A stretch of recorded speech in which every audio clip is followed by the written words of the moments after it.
मध्यमाम् अस्मदाचार्यपर्यन्तां वन्दे गुरुपरम्पराम्। ॐ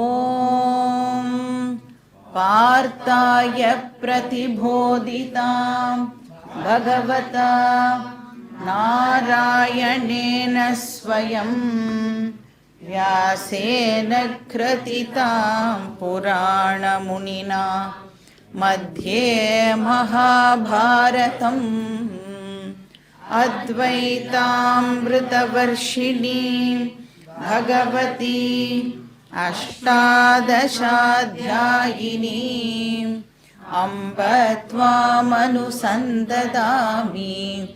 भगवद्गीते भवद्वेषिणीं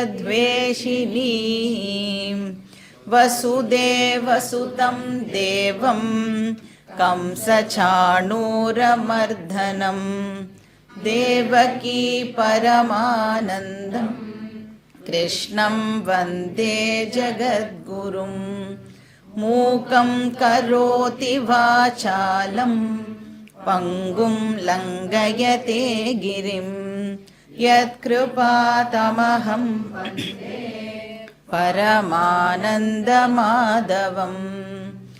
ॐ सहनाववतु सहनौ भुनक्तु सह वीर्यं करवावहै तेजस्विनावधीतमस्तु मा विद्विषावहै। ॐ शान्ति शान्ति शान्तिः। हरिः ॐ श्री गुरुभ्यो नमः। हरिः ॐ।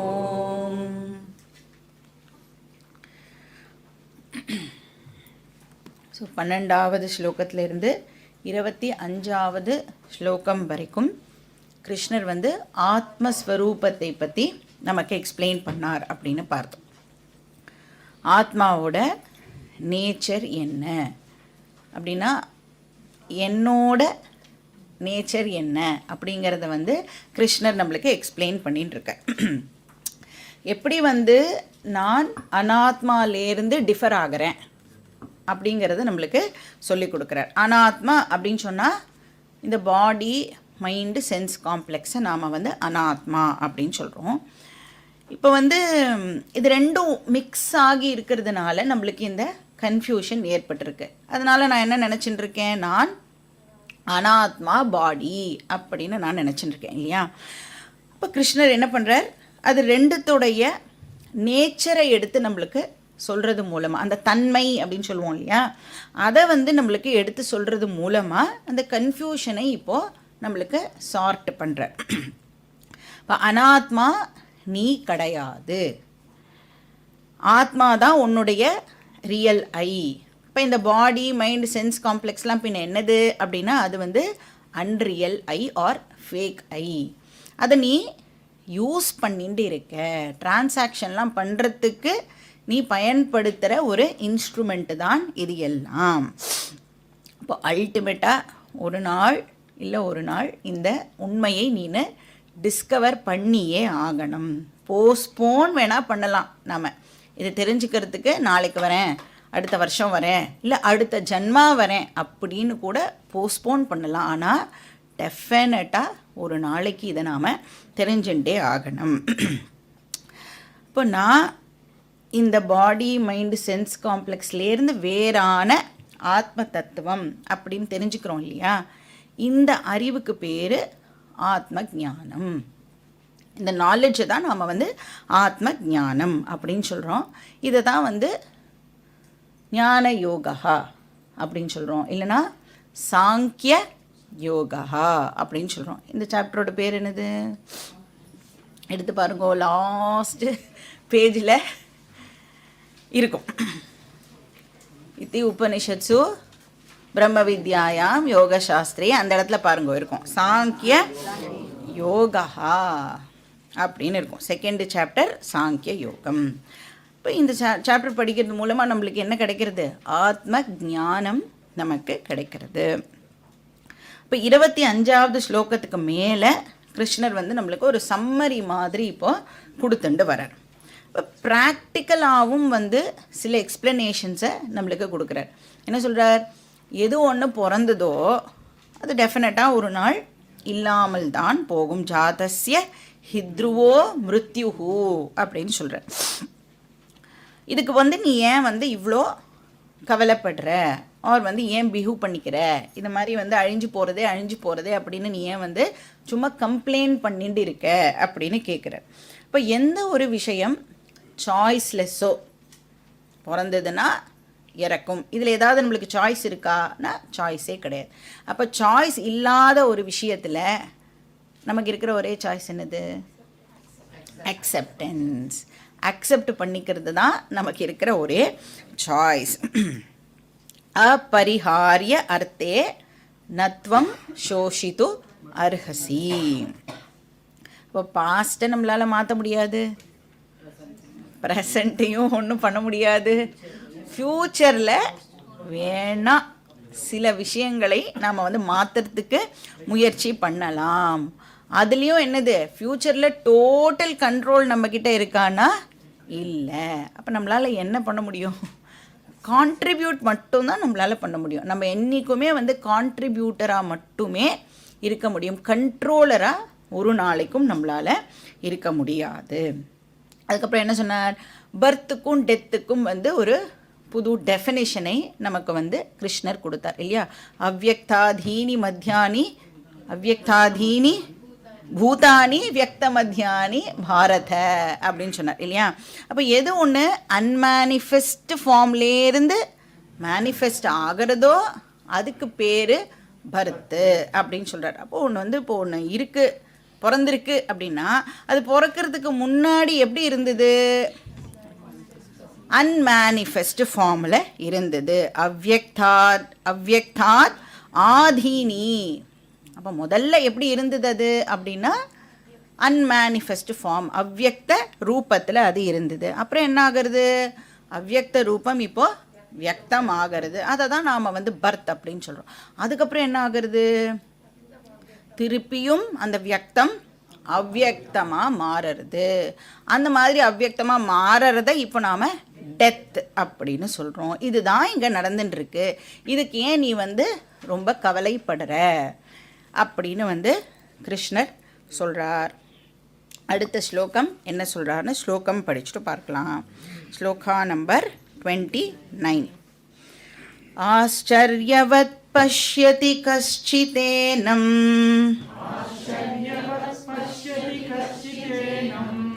ஆச்சர்யவத் வததி ததைவ சான்யஹ வததி ததைவ சான்யஹ ஆச்சர்யவச்சைனமன்யः ஷ்ருணோதி ஸ்ருத்வாப்யேனம் வேத ந சைவ கஷ்சித்.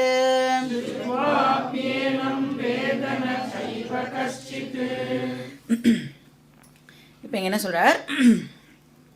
அர்ஜுனா, உன்னால் வந்து ஆத்மான்னு ஒன்று இருக்குது அப்படின்னு அண்டர்ஸ்டாண்ட் பண்ண முடியலை, ஒரு அண்டர்ஸ்டாண்ட் பண்ணிக்க முடியலைன்னா ஓகே அப்படின்னு சொல்கிறார். இப்போ எப்படி இருக்கும் நம்மளுக்கெலாம் அப்படின்னா, ஏதோ ஒன்று ஆத்மானு ஒன்று இருக்கான், இப்போ ஏதோ சொல்கிறா, ஆனால் எக்ஸாக்டாக என்ன சொல்கிறான்னு புரியலை அப்படின்னு ஒரு ஃபீலிங் இருக்குல்ல நம்மளுக்கு. கிருஷ்ணர் சொல்கிறார், அதில் ஆச்சரியமே ஒன்றும் இல்லை அப்படின்னு சொல்கிறார். அப்படி தான் இருக்கும்.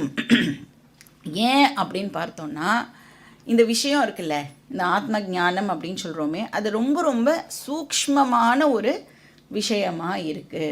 இப்போ இது சொன்ன உடனே நமக்கு புரியணும் அப்படின்னு சொன்னால் இதுக்கு அந்த குவாலிஃபிகேஷன் வந்து நம்மளுக்கு தேவைப்படுறது. இப்போ மனசு வந்து எப்படி இருக்கணும் அப்படின்னா, ரொம்ப பியோர் மைண்டு நம்மளுக்கு இருந்தது அப்படின்னு சொன்னால் ஃபஸ்ட்டு குவாலிஃபிகேஷன் என்னென்னா, நித்தியம் அனித்தியம் விவேகம் நம்மளால் வந்து நம்ம புத்திக்கு அது வந்து பண்ண தெரிஞ்சிருக்கணும். இதெல்லாம் பர்மனெண்ட்டு, இதெல்லாம் இம்பர்மனெண்ட்டு, இது பர்மனெண்ட், இதெல்லாம் இம்பர்மனெண்ட் அப்படின்னு வந்து புத்திக்கு ஃபஸ்ட்டு பிரித்து பார்க்குற சக்தி இருக்கணும். அப்போ விவேகம், வைராக்கியம், சமாதி ஷட்க சம்பத்தி முமுக்ஷுத்வம், மோட்சம் வேணும் அப்படிங்கிற டிசைரும் நமக்கு இருக்கணும். ஸோ இந்த குவாலிஃபிகேஷன் இருந்தால் தான் இந்த விஷயத்தை இப்படி சொல்லும் பொழுதே ஆஹா இதானே இதானே அப்படின்னு நம்மளுக்கு ஈஸியாக புரியும்.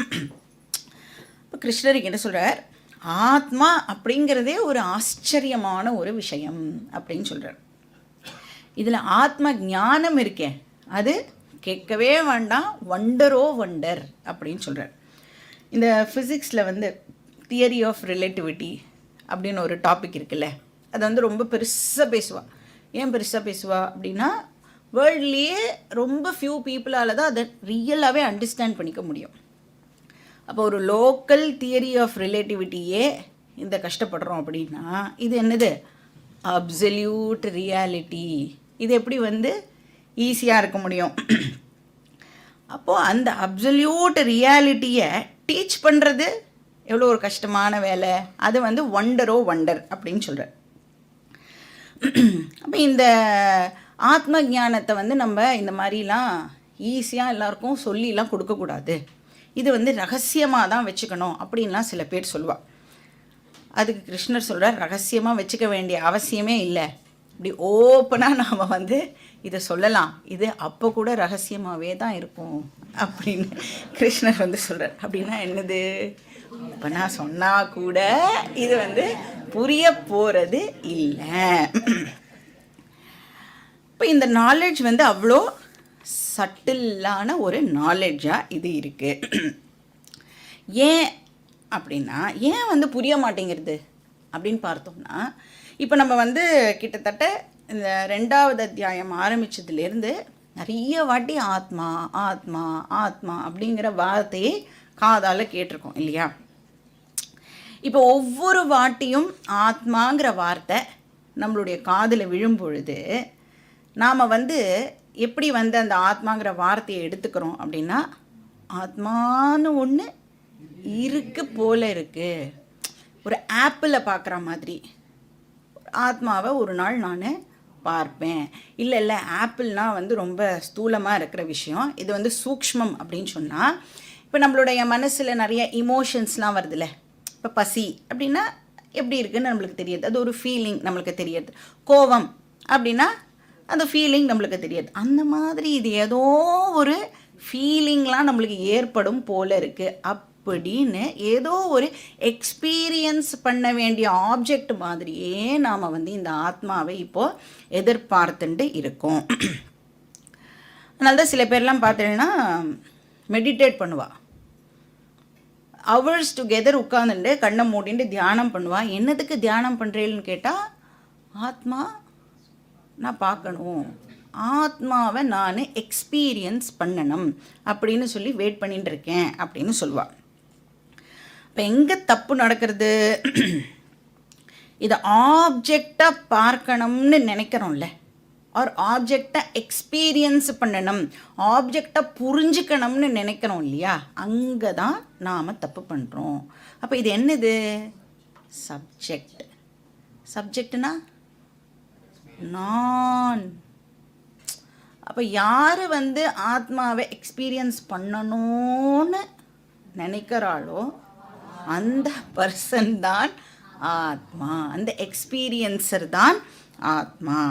ஏன்னா நம்மளுடைய மைண்ட் இருக்குல்ல, அதுக்கு என்ன பழக்கம்னா எல்லா விஷயத்தையுமே ஆப்ஜெக்டிஃபை பண்ணி பார்த்து பார்த்து தான் பழக்கம்.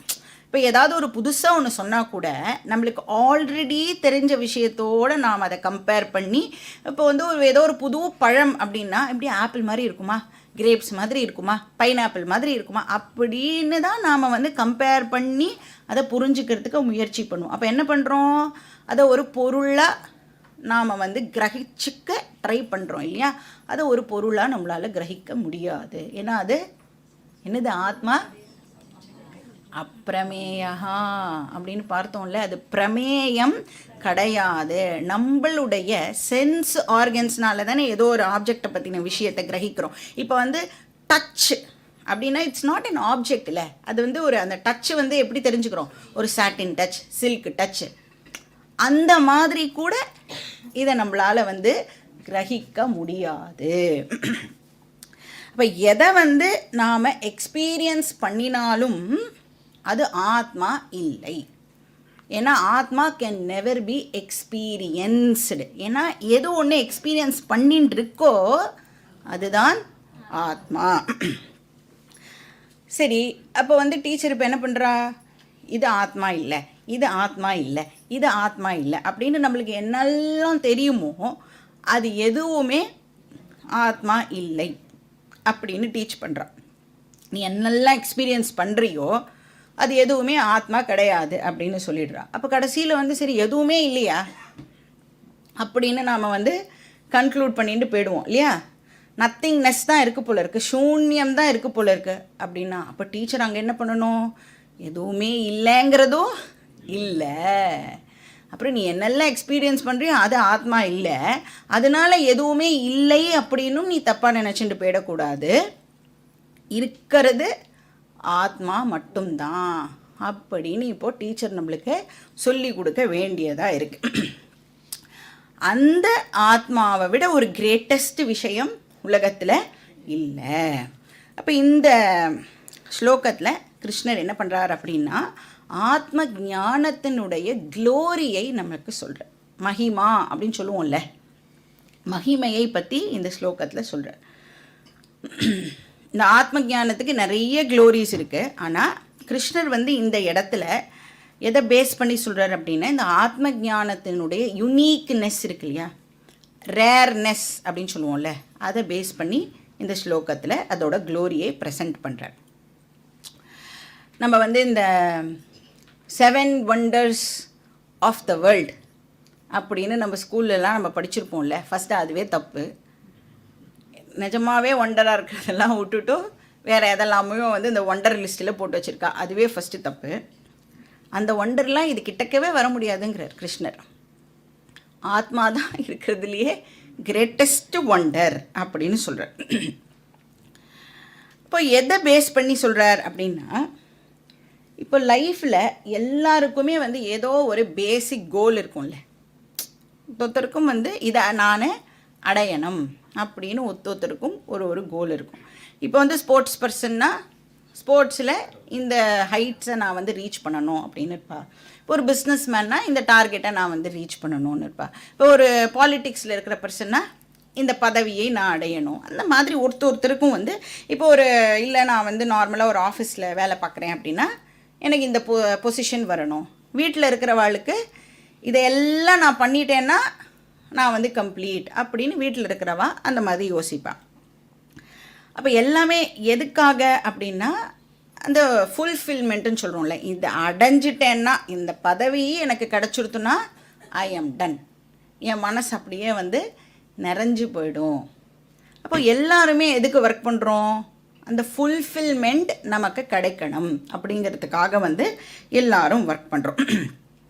அப்போ வீட்டில் வேலை பண்ணுறது மூலமாக எனக்கு ஃபுல்ஃபில்மெண்ட் கிடைக்கணும்னு ஒரு குரூப் இருக்குது, இல்லை ஆஃபீஸில் வேலை பண்ணுறது மூலமாக ஃபுல்ஃபில்மெண்ட் கிடைக்கணும்னு ஒரு குரூப் இருக்குது, இல்லை சொசைட்டியில் எல்லாருக்கும் ஹெல்ப் பண்ணுறது மூலமாக எனக்கு வந்து அந்த மன நிறைவு கிடைக்கணும் அப்படின்னு ட்ரை பண்ணுறோம். இப்போது ஃபுல்ஃபில்மெண்ட்டுங்கிறது கோலு, ஆனால் அதை எப்படி அடையிறோம் அப்படிங்கிறதுல வேணால் வித்தியாசம் இருக்குமே ஒழிய எல்லாருக்கும் வேணுங்கிறது என்னது, மன நிறைவு, ஃபுல்ஃபில்மெண்ட். ஓகே. ரெண்டாவது எல்லாருக்கும் என்ன தேவைப்படுறது அப்படின்னா செக்யூரிட்டி தேவைப்படுறது இல்லையா. அந்த பாதுகாப்பாக இருக்கிற அந்த சூழல் வந்து எல்லாருக்குமே வந்து தேவைப்படுறது. இந்த என்ன ஆகுமோ நாளைக்கு அப்படின்னு ஒரு ஃபீலிங் நம்மளுக்கு வருதில்ல, அதுக்கு பேர் என்னது, இன்செக்யூரிட்டி.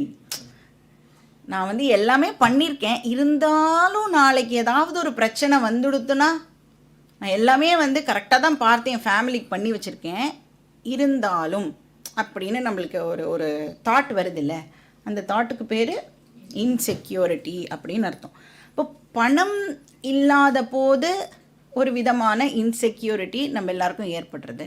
சரி, பணம் சம்பாதிச்சுட்டியே அப்போ வந்து செக்யூர்டாக ஃபீல் பண்ணணும்ல, அப்போவும் என்ன ஏற்படுறது நம்மளுக்கு, ஒரு இன்செக்யூரிட்டி ஃபீலிங் ஏற்படுது. ஏன்னா இப்போ அந்த பணத்துக்கு நான் தான் செக்யூரிட்டியை கொடுக்கணும், எப்படியெல்லாம் பார்த்து பார்த்து அதை ப்ராப்பராக இன்வெஸ்ட் பண்ணணும் அப்படின்றது வேற இப்போ என்னோட தலையில் விழுந்துடும்.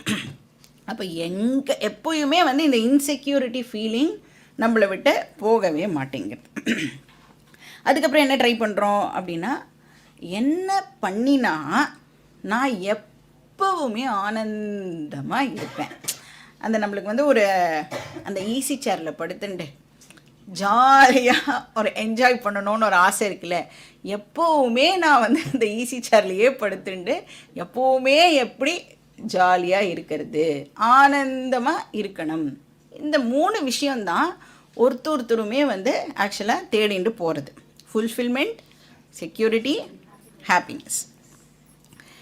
இப்போ இந்த 3த்தையும் ஒரே வார்த்தையிலேயே சொல்லணும் அப்படின்னு சொன்னால் கிருஷ்ணர் சொல்கிறார், அதுக்கு பேர் ஆத்மா. மன நிறைவு இருக்குல்ல, அதுக்கு இன்னொரு பேர் ஆத்மா. செக்யூரிட்டி இருக்குல்ல, அதுக்கு இன்னொரு பேர் ஆத்மா. ஆனந்தம் இருக்குல்ல, அதுக்கு இன்னொரு பேர் ஆத்மா. இப்போது ஒரு மனுஷன் தனக்கு தெரிஞ்சோ தெரியாமலோ எதை தேடின்னு இருக்கான்? ஆத்மாவை தான் அவன் தேடிட்டு இருக்கான். அவங்கிட்ட போய், அவங்கிட்ட போனோம், உங்ககிட்டே கேட்குறேன், நீங்கள் வந்து ஆத்மாவை தேடுறீங்களா அப்படின்னு என்ன பதில் சொல்லுவேன்? இல்லையே.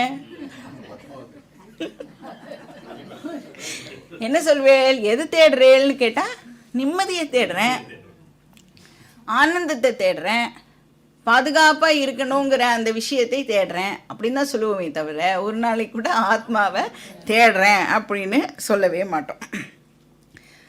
கிருஷ்ணர் சொல்கிறார், நீ எது தேடுறியோ அதுதான் ஆத்மா. நீ வந்து மன நிறைவை தேடுற இல்லையா, அதுக்கு பேர் ஆத்மா அப்படின்னு சொல்கிறார்.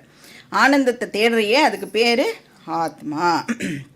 இப்போ வேதாந்தத்தை பொறுத்த வரைக்கும் எல்லாருமே ஆத்மாவை தான் தேடுறோம். சரி, இதில் என்ன ஆச்சரியம் இருக்குது? நமக்கே தெரியும். இப்போ எதை அடையணும்னு ஒரு பர்சன் ஆசைப்படுறானோ,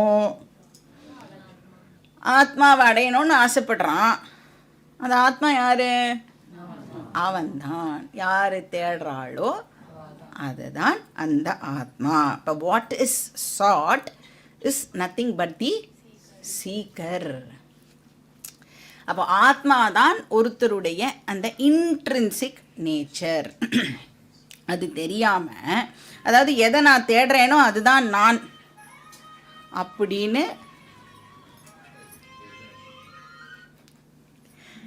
தெரியாமல் நான் பாட்டுக்கு இப்போ வந்து தேடிகிட்டே இருக்கேன். வெளியில் தேடுற வரைக்கும் அந்த ஆத்மாவை என்னால் கண்டுபிடிக்க முடியுமா? என்னெல்லாமோ சயின்ஸ் படிப்பா, இல்லை என்னெல்லாமோ வேலை பண்ணுவா, எவ்வளோ பெரிய அக்கம்ப்ளிஷ்மெண்ட்ஸ் எல்லாம் நடந்திருக்கும். இதெல்லாமே வந்து எதுக்கு பண்ணுறோம்? பீஸ், செக்யூரிட்டி, ஹாப்பினஸை அடையிறதுக்காக. வேதாந்தம் சொல்கிறது, what you are seeking is yourself. அப்போ இந்த டிஸ்கவரி இருக்குல்ல, ஆத்மாக்கு பேக்ரவுண்ட் மியூசிக் போடுறா. அப்போ இந்த டிஸ்கவரி தான் வந்து கிரேட்டஸ்ட் ஒண்டர். இப்போ என்ன டிஸ்கவர் பண்ணுறோம்? நான் எதை தேடுறேனோ தான் நான் தான் அது அப்படின்னு ஒரு டிஸ்கவரி நடக்கிறதே, இதை விட ஒரு பெரிய ஒண்டர் வந்து வேறு என்ன இருக்க முடியும்? நான் வந்து எங்கெங்கெல்லாமோ போய் தேடுறேன், என்னென்னலாமோ போய் பண்ணி பார்க்குறேன். இப்போ கிருஷ்ணர் இங்கே என்ன சொல்கிறார்? நீ வெளியில் தேடின்னு இருக்கிற வரைக்கும் உனக்கு அது கிடைக்காது. நாம் வந்து இந்த எக்ஸாம்பிள் பார்த்துருக்கோம் ஆல்ரெடி. அந்த ட்ரெயின் ட்ராவல் ஞாபகம் இருக்கா? ஒரு ட்ரெயினில் வந்து ஒரு பிஸ்னஸ் மேனும் ஒரு திருடனும் சேர்ந்து ட்ராவல் பண்ணுறான். ஒரு 3 நாள் ட்ராவல்னு வச்சுக்கோங்களேன். ட்ரெயினில் 3 நாள் அதே ட்ரெயினில் அவள் ட்ராவல் பண்ணும். இப்போ இந்த பிஸ்னஸ் மேன் கிட்ட வந்து ஃபியூ லேக்ஸ் அவர் வந்து பைசா எடுத்துகிட்டு போகிறார். என்ன பண்ணுறாரு? இவன் திருடன்னு அவருக்கு தெரிஞ்சதுனால என்ன பண்ணுறார்? வேணும்ன்ட்டே அவன் கண்ணுக்கு முன்னாடியே வந்து அந்த பணத்தை எண்ணுவார். 3-4 லட்சம் வச்சுருக்காருன்னு வச்சுக்கோங்களேன். பணத்தை வந்து எண்ணி திருப்பி போட்டு தன்னோட பேக்கில் வச்சுட்டுவார். அப்புறம் இவன் வந்து பயங்கர பெரிய திருடன் இவன். எப்படியாவது இந்த ட்ராவல் முடியறதுக்குள்ளே அந்த பணத்தை நாம் திருடிடணும் அப்படின்னு ட்ரை பண்ணுவான். அப்புறம் எப்போ ஜென்ரலாக திருடெல்லாம் திருட வருவான், ராத்திரியில் தான் வந்து திருடுவான். இல்லை எல்லோரும் தூங்கிட்டு இருக்கும்போது நைஸாக பணத்தை எடுத்துடலாம் அப்படின்னு. அப்புறம் ராத்திரி ஆன உடனே இவன் வந்து தேடுவான் அந்த பிஸ்னஸ் மேனோட பாக்கெட்டு, சூட்கேஸு, பர்ஸு எல்லாத்தையும் எடுத்து பார்ப்பான். பணமே இருக்காது. ஓ சரி, இவன் வந்து வழியில் யார்கிட்டையாவது கொடுத்துருப்பார் போல இருக்கே அப்படின்னு நினச்சிடுவான். அடுத்த நாள் காலத்தில் எழுந்தோடனே திருப்பியும் வந்து அந்த பிஸ்னஸ் மேன் பணத்தை எடுத்து எண்ணுவான்.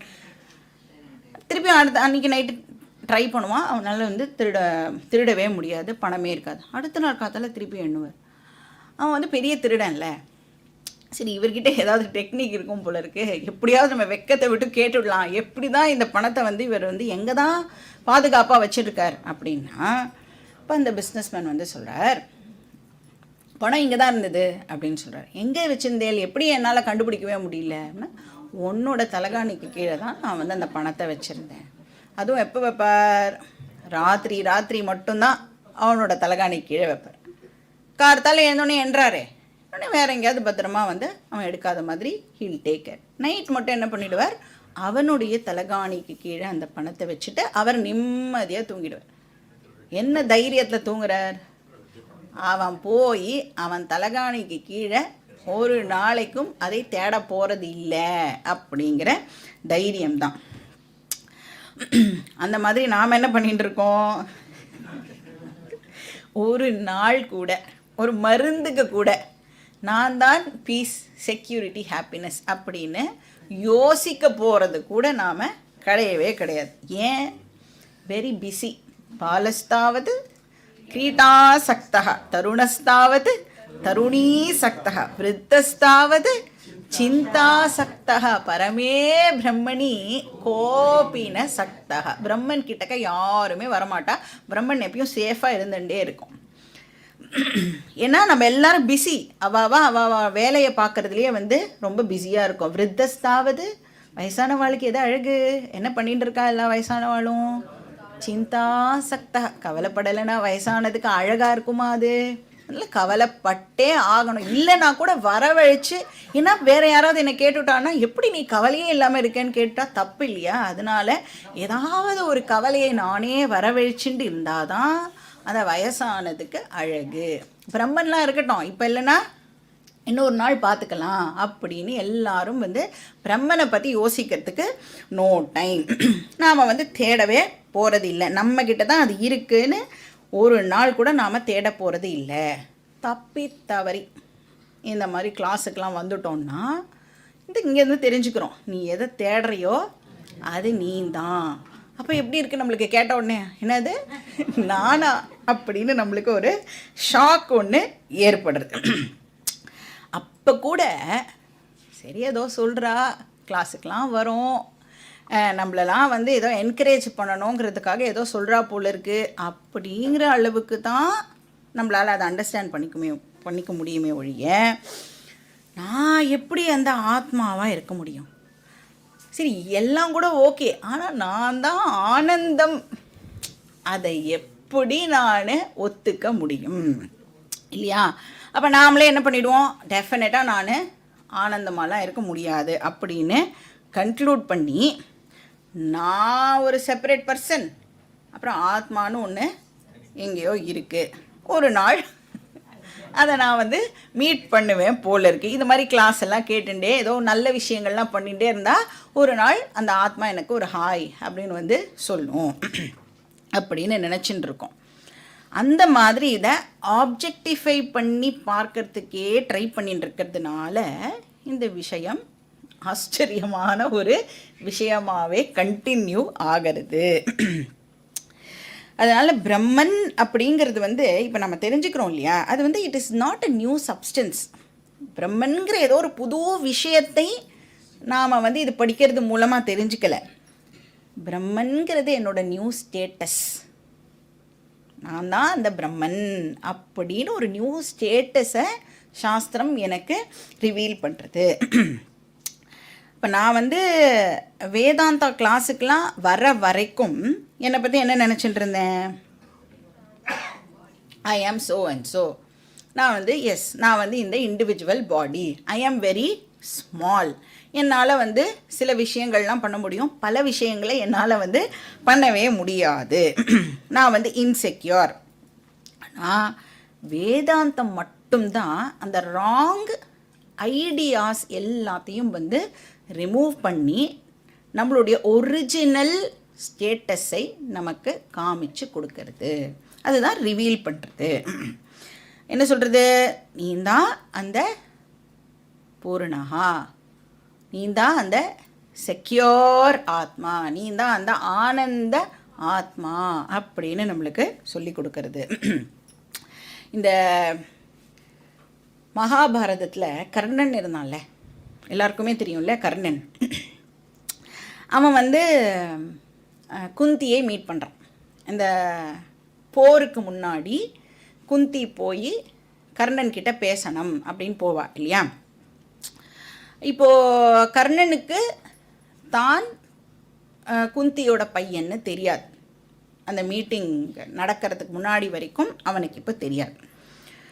அப்போது ஆனால் அவனுக்கு வந்து பஞ்ச பாண்டவர்களை கர்ணனுக்கு ரொம்ப நன்னா தெரியும் இல்லை? ஆனால் ஆக்சுவலி பார்த்தா கர்ணனும் வந்து பாண்டு புத்திரன் தான் இல்லையா? அவனையும் வந்து நம்ம பாண்டவா அப்படின்னு சொல்லலாம். குந்தி புத்திரா கௌந்தேய அப்படின்னு இப்போ அர்ஜுனனை வந்து கிருஷ்ணர் வந்து அட்ரஸ் பண்ணுறாருல, அந்த மாதிரி ஆக்சுவலாக நம்ம வந்து கர்ணனையும் வந்து கௌந்தேய அப்படின்னு சொல்லலாம்.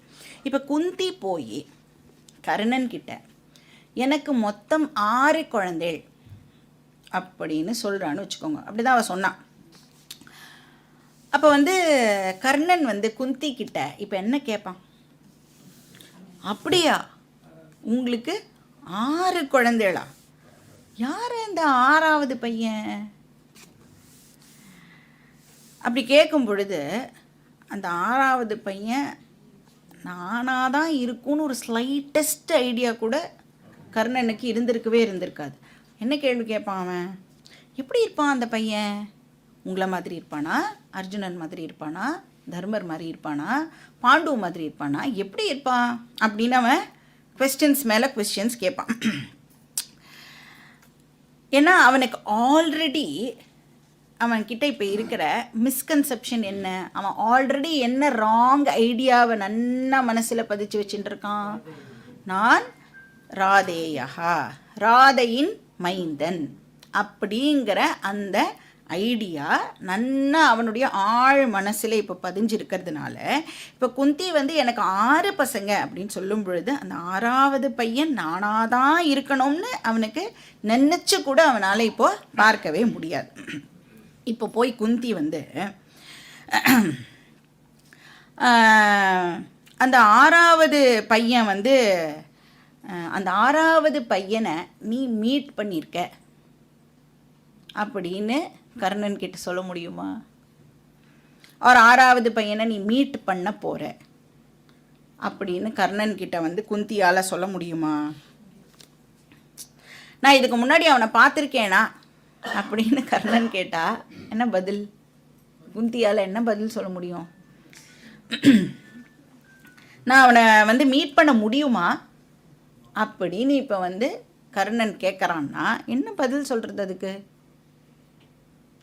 நான் வேற அவன் வேறையாக இருந்தால் தான் மீட்டிங்கெல்லாம் பாசிபிள் இல்லை? அப்போ கர்ணனால் வந்து மீட் பண்ணப்படுற பர்சன் கர்ணன் இல்லை. ஏன்னா அவன் தான் அந்த 6வது பையன். கர்ணனே தான் அந்த 6வது பையன். அப்போ அந்த 6வது பையனை கருணா நீ வெளியில் தேடாத, அது நீ தான். ஏன்னா இப்போ கர்ணன் வந்து 6வது பையனை வெளியில் தேடினா கிடைக்குமா? ஒரு நாளைக்கும் கிடைக்காது.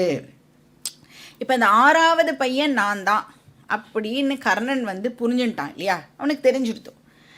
இப்போ இந்த ரெவலேஷன் ஏற்பட்ட உடனே கர்ணன் இப்போ ஏதாவது புது பர்சனாக சேஞ்ச் ஆனானா? அதே கர்ணன் தான்.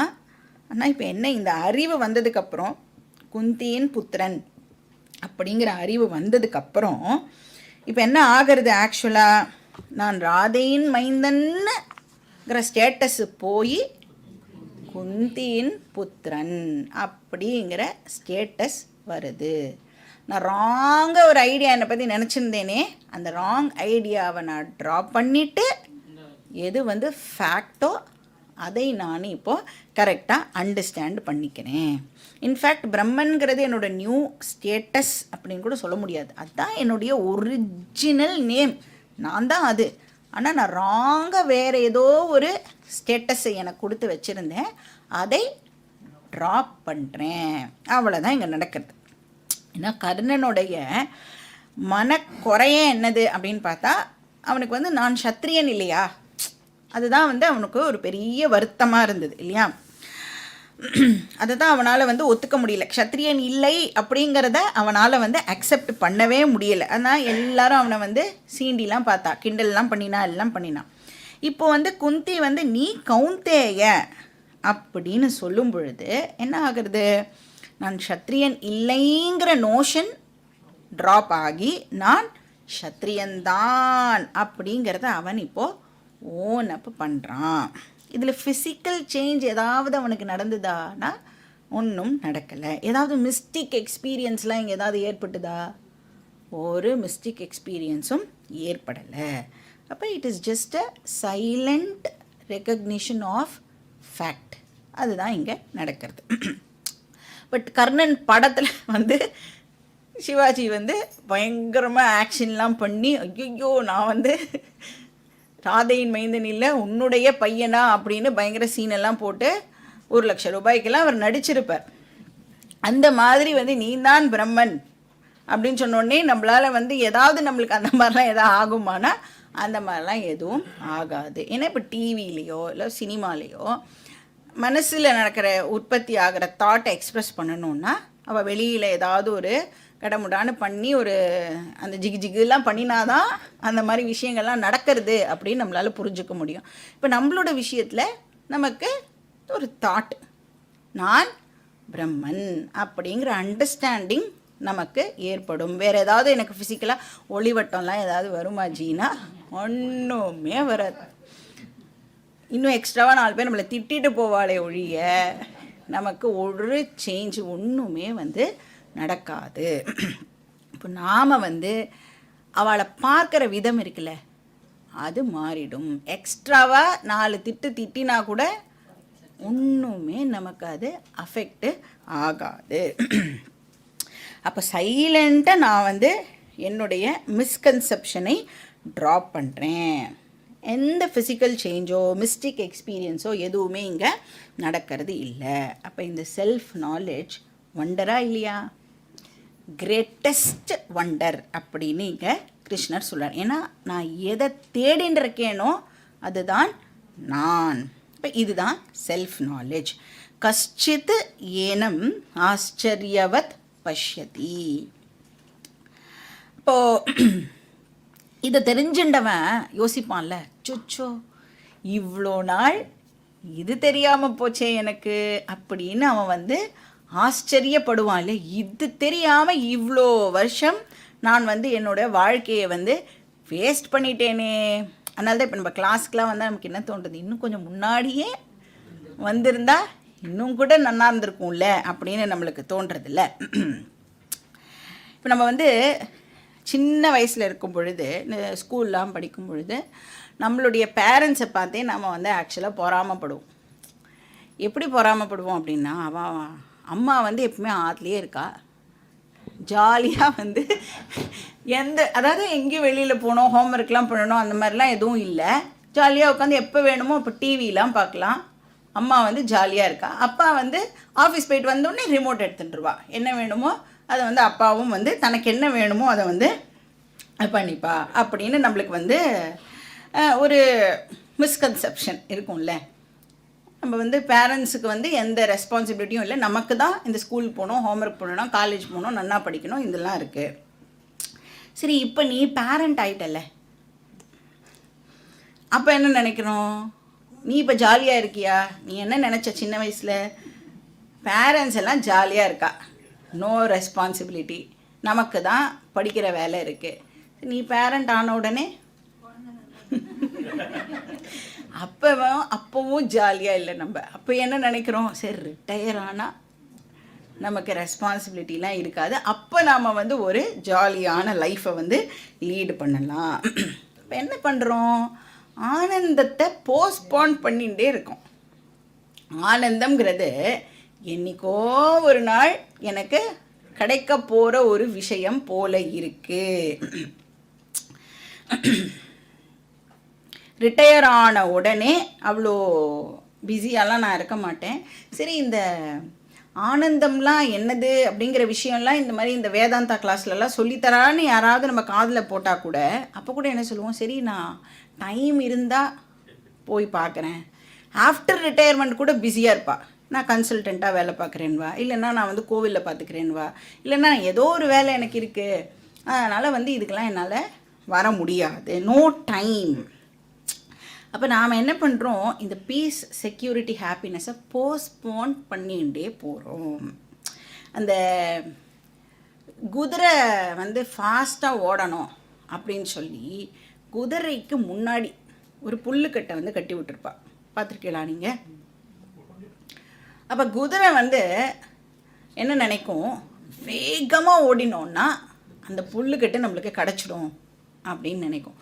பாவம் அந்த குதிரைக்கு என்ன தெரியல, அது எவ்வளோ வேகமாக ஓடுறதோ அவ்வளோ டிஸ்டன்ஸ் அந்த புல்லுக்கட்டுக்கும் அந்த குதிரைக்கும் எப்பவும் இருந்துட்டே இருக்க போகிறது அப்படிங்கிற அறிவு அந்த குதிரைக்கு இல்லவே இல்லை. அந்த மாதிரி தான் நாம் பண்ணிகிட்டு இருக்கோம். குதிரையை பார்த்து சிரிக்கக்கூடாது.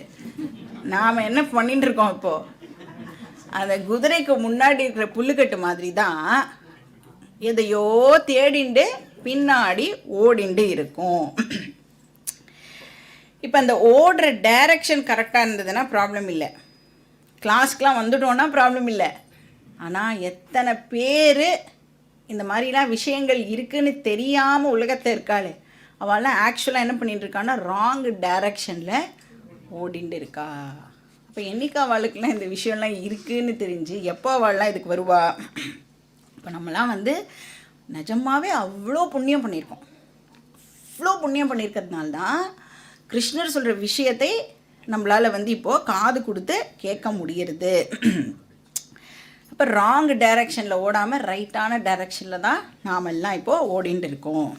இப்போ இது வந்து இங்கே வரோம்ல, கிளாஸ் கேட்க வரோம்ல, அது வந்து டெஃபினட்டாக கிரேட்டஸ்ட் ஒண்டர். நீங்கள் பாருங்கோ, என்ன பாப்புலேஷன் இப்போ வந்து இந்த ஓட்டர் லிஸ்ட்டுக்கு அடிஷன் டெலிஷன் பண்ண வரவாளை விட இந்த பாப்புலேஷன் டெஃபினட்டாக கம்மி இல்லையா? ஏன் அப்படின்னா ஆச்சரியமான விஷயம், இது ரொம்ப ரேர். இந்த விஷயம் வந்து கிடைக்கணும் அப்படின்னா டெஃபினட்டாகவே புண்ணியம் பண்ணியிருந்தால்தான் இந்த விஷயமே நம்மளுடைய காதில் விழும். எத்தனையோ பேர் வந்து இதை பற்றிலாம் இன்னும் தெரியாமலேயே வந்து உலகத்தில் சுற்றின்னு இருக்கா. ஸோ ஆச்சரியவத் வததி ததைவ சான்யஹா ச அந்யஹா ஆச்சரியவத் வததி. சில பேர் வந்து சொல்கிறாளாம், இதுதான் வந்து ஆச்சரியமான விஷயம் அப்படின்னு நிறைய பேர் வந்து இதை சொல்கிறா. ஆச்சரியவச்சை நமன்ய ஸ்ருணோதி. ஸ்ருணோதி அப்படின்னு சொன்னால் லிசன் பண்ணுறவா அப்படின்னு அர்த்தம். இந்த ஃபேக்டை வந்து கேட்குறவா கூட இதை ரொம்ப ஆச்சரியமாகவே இந்த விஷயத்தை பார்க்கிறார்கள். இது கேட்கறது ரொம்ப ரொம்ப அதிசயமான விஷயம் அப்படின்னு சொல்கிறார். கேட்டு புரிஞ்சுக்கிறது அதை விட அதிசயமான விஷயம். புரிஞ்சுண்டு அடுத்த வாளுக்கு இதை ரிவீல் பண்ணுறது அதை விட வண்டர் அப்படின்னு சொல்கிறார். இப்போ இந்த ஐடியாவை கிருஷ்ணர் எங்கேருந்து எடுத்திருக்கார் அப்படின்னா கட்டோபனிஷத் அப்படின்னு ஒரு உபனிஷத். அதில் வந்து யமதர்மராஜா சொல்கிறார், ஸ்ரவணாயாபி பகுபிர்யோஹோ ந லப்யஹா ஸ்ருண்வந்தோபி பகவோ யம் ந வித்யுஹு ஆச்சரியோ வக்தா குஷலோஸ்ய லப்தா ஆச்சரியோ ஞாதா குஷலானு சிஷ்டஹா அப்படின்னு யமதர்மராஜா சொல்கிறார். இந்த ஆத்மாவை பற்றி சொல்லி கொடுக்குறாள்ல அந்த டீச்சர், அந்த மாதிரி டீச்சர்ஸ் இருக்கிறது ஒண்டர் அப்படின்னு சொல்கிறார். அதை கேட்குறதுக்கு ஸ்டூடெண்ட்ஸ் இருக்கிறது வண்டரோ வண்டர் அப்படின்னு சொல்கிறார். இதெல்லாம் விட இன்னொரு ஒரு ஸ்பெஷல் ஐட்டம் இருக்குது. அது என்னது அப்படின்னா, ரொம்ப வருஷம் இதை கேட்டு கூட எனக்கு இன்னும் புரியலை அப்படின்னு சொல்கிறாளே அவாதான் இருக்கிறதுலேயே வண்டர், அதிசயமோ அதிசயம். இப்போ வந்து எனக்கு சம்மந்தமே இல்லாத ஏதோ ஒரு எக்ஸு ஒய் செட்டு பற்றி சாஸ்திரம் சொல்லி அது எனக்கு புரியலைன்னா பரவாயில்ல. சாஸ்திரம் யாரை பற்றி சொல்லி கொடுக்கறது? என்னை பற்றி தான் சாஸ்திரம் எனக்கு சொல்லி கொடுக்கறது. இருந்தாலும் எனக்கு புரியலையே. எல்லாமே வந்து எவிடெண்ட்டாக இருந்தாலும் எனக்கு அது புரியலை அப்படின்னு சொல்கிறது ஒண்டரோ ஒண்டர் அப்படின்னு சொல்கிறார்.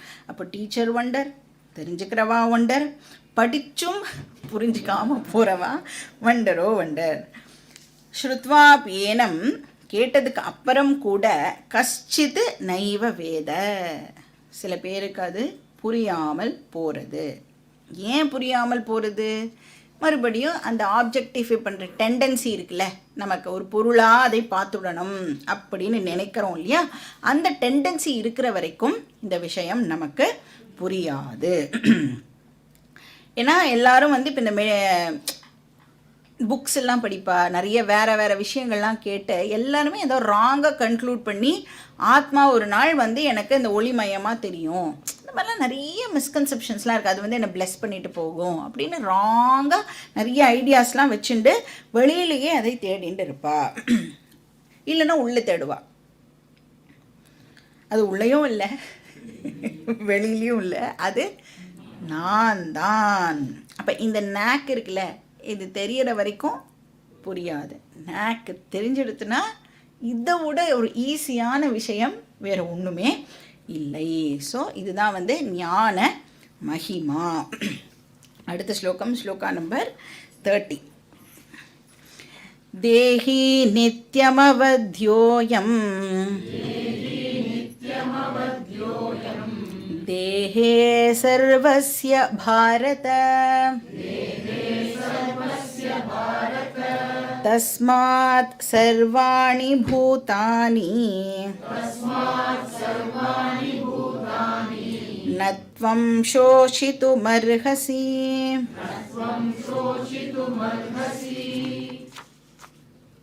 இப்போ இந்த ஞானத்தோடைய மகிமையை பற்றி சொல்லிட்டு கிருஷ்ணர் வந்து இந்த ஸ்லோகத்தோட ஆக்சுவலாக ஆத்ம ஞானம் டாப்பிக்கை கன்க்ளூட் பண்ணுறார். இப்போ இந்த டீச்சிங்கோட மொத்த சம்மரியை கொடுக்குறார் அப்படின்னு சொல்லலாம்.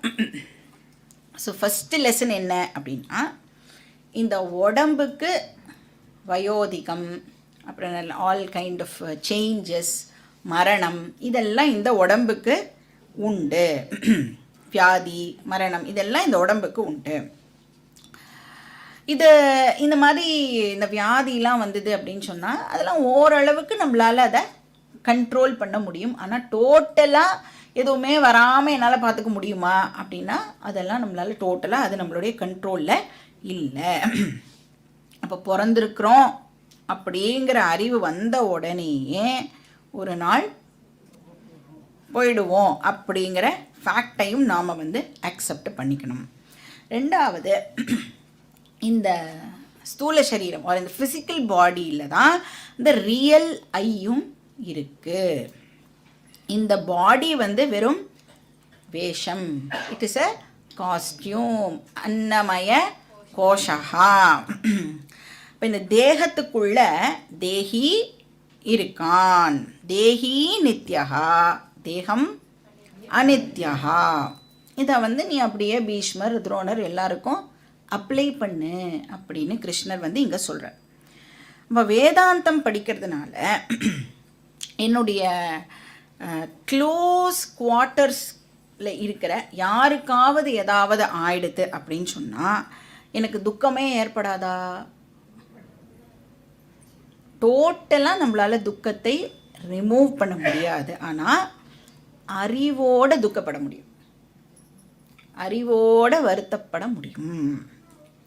அப்போ நம்மளுடைய அந்த துக்கம் இருக்குல்ல, அது டெஃபினட்டாக மேனேஜபிள் துக்கமாக இருக்கும். ஷாக்கிங்காக நமக்கு எந்த ஒரு விஷயமுமே இருக்காது. அயம் தேஹி நித்யம் அவத்யஹா. அயம் தேஹினா இந்த தேஹி, இந்த ஆத்மா அதாவது முன்னாடி ஸ்லோகங்களில் டிஸ்கிரைப் பண்ணப்பட்ட அந்த ஆத்மா நித்யா சத்யா சர்வகதா அகர்த்தா அபோக்தா அதெல்லாம் பார்த்தோமே. இப்படி எல்லாம் சொல்லப்பட்ட அந்த சைத்தன்யம் நித்திய அவத்யா அப்படின்னு சொல்கிறார். அவத்யகானா அழிக்க முடியாதது அப்படின்னு அர்த்தம். எப்பவும் அது இருக்கும். நித்தியம் அவத்யா. சரி, அது எங்கே இருக்குது, எங்கே இந்த ஆத்மா ரிசைட் ஆகிறது அப்படின்னா சர்வஸ்ய தேஹே. இந்த பர்மனெண்ட் ஆத்மா இந்த டெம்பரரி உடம்புக்குள்ள என்க்ளோஸ் பண்ணப்பட்டிருக்கு. இப்போ எல்லாருடைய தேகத்திலையும் ஆத்மா இருக்கு. இப்போ இந்த கதை தான் பீஷ்மருக்கும் துரோணருக்கும் அப்படின்னு சொல்கிறார். இப்போ இந்த அழிவு அப்படிங்கிற விஷயம் இந்த ஆத்மாவுக்கு இல்லை. இப்போ இந்த தேகம் அழியறதில்ல, அது கூட நம்மளால் எது வரைக்கும் ஒத்துக்க முடியும் அப்படின்னா வேறு எங்கேயோ யாருக்கோ நடந்தது அப்படின்னு சொன்னால் எனக்கு ஓகே அப்படின்னு சொல்லுவேன். பட் என்னுடைய ஃபேமிலியிலேயே யாருக்காவது இது நடந்தது அப்படின்னு சொன்னால் என்னால் அதை அக்செப்ட் பண்ண முடியலை. அப்போ பாரபட்சம் பார்க்காம இந்த ஃபேக்டை நாம் எல்லாருக்குமே அப்ளை பண்ணி பார்க்கணும். சர்வாணி பூதானி சோஷித்தும் ந அர்ஹசி. நீ யாருமே இவ போயிட்டா அப்படின்னு துக்கப்பட வேண்டிய அவசியம் இல்லை. ஏன்னா இப்போ யாராவது ரொம்ப ஓல்டு ஏஜ்லாம் இருக்கான்னு வச்சுக்கோங்களேன், ஏதோ அவளுக்கு டிசீஸ்லாம் இருக்குது அப்படின்னா அவளுக்கு என்ன நம்மளால் ஹெல்ப் பண்ண முடியுமோ, அவளை எப்படியெல்லாம் பார்த்துக்க முடியுமோ அதெல்லாம் பார்த்துக்கலாம். ஆனால் ஒரு நாள் அந்த தேகம் டெஃபினட்டாக போகத்தான் போகும். அது ஏன் அப்படி ஆச்சு, நான் இவ்வளோ நன்னா பார்த்துட்டேனே, எல்லாம் இவ்வளோ செலவு பண்ணேனே, அப்போ கூட காப்பாற்ற முடியலையேன்னா அதனுடைய பிராரப்தம் இருக்கிற வரைக்கும் தான் அந்த தேகம் இருக்கும். சரி, அப்படின்னா என்னைக்கோ போகிற உடம்பு தானே, அதுக்கு எதுக்கு இவ்வளோ செலவுலாம் பண்ணுறது அப்படிங்கிற கேள்வியும் கேட்கக்கூடாது. நமக்குன்னு டியூட்டி இருக்கு இல்லையா, அந்த டியூட்டியை பற்றி பின்னாடி கிருஷ்ணரே சொல்லுவார். அப்போ என்னோடய டியூட்டி என்ன அப்படின்னு பார்த்தேன்னா, அடுத்த வாழை எவ்வளோ தூரத்துக்கு கம்ஃபர்டபுளாக ஹாப்பியாக நம்மளால் வச்சுக்க முடியுமோ அவ்வளோ தூரத்துக்கு நம்மளுக்குன்னு ஒரு கேப்பபிலிட்டி இருக்கும்ல, சக்திக்கு மீறி பண்ண வேண்டாம், ஆனால் நம்மளுடைய சக்திக்குள்ளே என்னெல்லாம் நம்மளால் பண்ண முடியுமோ அதையெல்லாம் பண்ணி அவளை ஹாப்பியாக வச்சுக்கணும். ஆனால் அவ்வளோ பண்ணியும் அவளை நம்மளால் காப்பாற்ற முடியலை அப்படின்னா வருத்தப்படக்கூடாது, அதை அக்செப்ட் பண்ணிக்கணும். ஏன்னா நாம் வருத்தப்படுறதுனால இந்த சிச்சுவேஷன் மாற போகிறதான்னா போனவா திருப்பி வருவாளானா வரமாட்டா. இப்போ இந்த ஸ்லோகத்தோட ஆக்சுவலாக ஆத்தியாத்மிக திருஷ்டி அது ஓவர். இப்போது இப்படி சொல்லும் பொழுதே அவனுக்கு சப்போஸ் புரிஞ்சிருந்ததுன்னு வச்சுக்கோங்களேன் அர்ஜுனனுக்கு, அப்போ இதோட நாமளும் முடிஞ்சிருக்கோம், கீதா முடிஞ்சிருக்கோம். கிருஷ்ணர் வா உனக்கு புரிஞ்சிருத்தா கமான் ஃபைட் பண்ணு அப்படின்னு சொல்லி முடிஞ்சிருக்கோம். அன்ஃபார்ச்சுனேட்லி இது இந்த டீச்சிங்கை நிறைய பேருக்கு கிரகிச்சுக்கிறது கொஞ்சம் டிஃபிகல்ட்டான ஒரு விஷயமாக இருக்குது. ஏன்னா நான் சொன்ன மாதிரி இந்த குவாலிஃபிகேஷன் இதுக்கு தேவைப்படுது. இப்போ ஸ்கூலில் இந்த கிளாஸ் போனோம் அந்த கிளாஸ் போனோம் அப்படின்னா நமக்கு ஃபிசிக்ஸில் எவ்வளோ வாங்கினேன், கெமிஸ்ட்ரியில் எவ்வளோ வாங்கினேன், மேக்ஸில் எவ்வளோ வாங்கினேன் இப்படின்னு ஒரு மெஷர் பண்ணி குவாலிஃபிகேஷன் இருக்கா இல்லையா அப்படின்னு சொல்லுவாங்க. ஆனால் அந்த மாதிரி ஏதாவது டெஸ்ட்லாம் வச்சு அவங்களுக்கு கிளாஸ்லாம் சேர்த்துட்டோம், உங்களுக்கு என்ன தெரியும் உங்களுக்கு என்ன தெரியாது அப்படியெல்லாம் வச்சு நாம் கிளாஸில் சேர்த்துக்கல. அப்போ இது இந்த குவாலிஃபிகேஷன் நம்மளோட பேசுகிற திறமையோ பாடுற திறமையோ ஆடுற திறமையோ இல்லை. இது என்ன குவாலிஃபிகேஷன் அப்படின்னா நம்ம மைண்டுடைய மெச்சூரிட்டி, நம்ம மனசு இருக்குல்ல அது எவ்வளோ தூரத்துக்கு பக்குவமாக இருக்குங்கிறத பொறுத்து இந்த சப்ஜெக்ட் நம்மளுக்கு ஈஸியாக புரியும். அப்போ என்னோடய மைண்டு எவ்வளோ தூரத்துக்கு பக்குவமாக இருக்குன்னு யாருக்கு தெரியும்? அவளுக்கு மட்டும்தான் அது தெரியும். அதனால் இப்போ இந்த வேதாந்தா டீச்சிங்கை வச்சு சில பேர் என்ன பண்ணுவா அப்படின்னா, நான் ஆத்மா தானே, இப்போ யாருக்காவது ஏதாவது ஹார்ம் பண்ணுறான்னு வச்சுக்கோங்க, ஏதாவது ஒரு பாப்பம் பண்ணுறான்னு வச்சுக்கோங்க, நான் ஆத்மா தானே, நான் எதுவுமே பண்ணலை, ஏன்னா இங்கே படிச்சுட்டு போயிருக்கா, நான் அகர்த்தா, நான் எதுவுமே பண்ணலை அப்படின்னெல்லாம் யாராவது இதை வந்து இந்த குயுக்தின்னு சொல்லுவாள், அந்த மாதிரி எல்லாம் சப்போஸ் யாராவது வந்து ராங்காக அண்டர்ஸ்டாண்டு தப்பாக வந்து இதை வந்து பிரயோகப்படுத்தினான்னா அவளுக்கு இந்த நாலேஜ் கண்டிப்பாக ஹெல்ப் பண்ணவே பண்ணாது. ஏன்னா நன்னா தெரிஞ்சுக்கணும், ஞானம் எப்போ வந்து நன்னா நம்மளுக்கு புரியும், எப்போ இந்த நாலேஜ் நம்மளுக்கு கிடைக்கும்னா எப்போ நம்ம தர்மமாக வாழறோமோ. இப்போ ஞானம் will always go together with தர்மம். இப்போ எந்த இடத்துல தர்மமாக நம்ம நடந்துக்கிறோமோ அப்போ தான் அந்த மனசு வந்து பியூரிஃபைலாம் ஆகிற விஷயம்லாம் நடந்து இந்த ஞானமானது நம்மளுடைய மனசுக்கு வந்து புரியும், புத்திக்கு வந்து அப்போ தான் இது புரியும். இப்போ நான் பண்ணலை, நான் வந்து ஆத்மா அப்படின்னு சொன்னால், இப்போ ஏதாவது ஒரு கொலையே பண்ணிவிட்டு நான் பண்ணலைப்பா, ஆத்மா வந்து மேனா கீதாலேயே வருது, ஆத்மா கொலையும் செய்யாது கொலை செய்ய தூண்டவும் தூண்டாது அப்படின்னு சொன்னால் ஜட்ஜும் என்ன பண்ணுவார், நான் வந்து ஆத்மாவுக்கு எங்கேப்பா தண்டனை கொடுத்தேன், நீ எதை வச்சு நீ வந்து கையை யூஸ் பண்ணி பண்ணினேன்னா அந்த கைக்கு தான் இந்த தண்டனை, அந்த உடம்புக்கு தான் இந்த தண்டனை அப்படின்னு பகவானும் அந்த உடம்புக்கு தண்டனையை கொடுத்துட்டு போயிட்டே இருப்பார். அதனால் யாராலையும் வந்து இந்த இடத்துல ஏமாத்த எல்லாம் முடியாது. அப்போ தர்மமாக நாம் வாழ்ந்தால் மட்டுமே இந்த ஞானம் நமக்கு புரியும். அதர்மம் இருக்கிற இடத்துல ஞானம் சித்திக்காது. ஸோ தர்மமாக இருக்கிறது வந்து வெரி வெரி இம்பார்ட்டண்ட். பாக்கி டீட்டெயில்ஸ் நம்ம வந்து நெக்ஸ்ட் கிளாஸில் பார்க்கலாம். ஓம் பூர்ணமதః பூர்ணமிதம் பூர்ணாத் பூர்ணமுதச்யதே பூர்ணஸ்ய பூர்ணமாதாய பூர்ணமேவாவசிஷ்யதே. ஓம் சாந்தி சாந்தி சாந்திः.